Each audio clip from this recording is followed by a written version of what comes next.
আপনার বয়স কত? আপনার বয়স কত?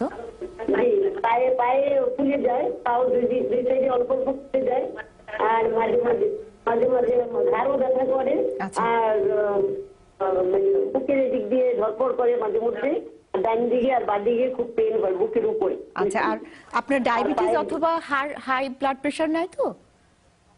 না, প্রেশার প্রেশার অল্প আছে, লুচি আছে। আচ্ছা, আর আপনার বয়সটা কত?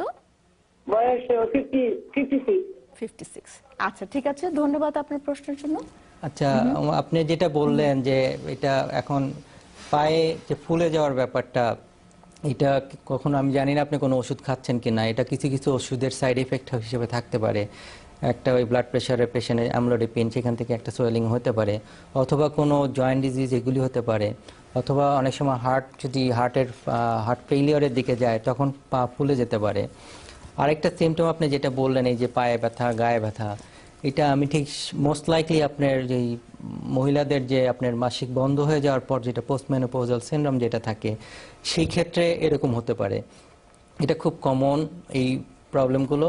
সঙ্গে আমার মনে হয় আপনার একটু চেক আপ করানো দরকার যে আপনার ভাইটামিন B12 লেভেল কত আপনার শরীরে, এবং ডায়াবেটিস আছে কিনা, এবং সঙ্গে অলসো আপনার ভাইটামিন ডি এটা খুব কম। মানে আমার প্র্যাকটিসে এটা ইররেসপেক্টিভ অফ এজ, এই নিউ ইয়র্ক সিটিতে আমি দেখেছি ভাইটামিন ডিটা অনেক কম। ভাইটামিন ডি হতে পারে আমরা এখানে শীতের দেশ, আমরা রোদে একদম কম যাই হয়তোবা।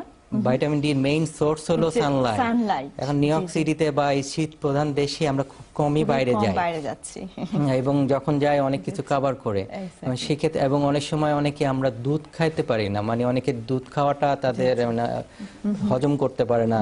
তো অথবা আমাদের দেশে যারা বৃদ্ধ বয়স্ক লোক আছেন বা যে কোনো লোক, তারা দুধটাকে অত পছন্দ করে না, এবং এই ক্ষেত্রে এই ভাইটামিন ডি সঙ্গে ক্যালসিয়াম লেভেলটা কমে আসে, এবং সেগুলির থেকেও আপনার এই ব্যথাটা আসতে পারে।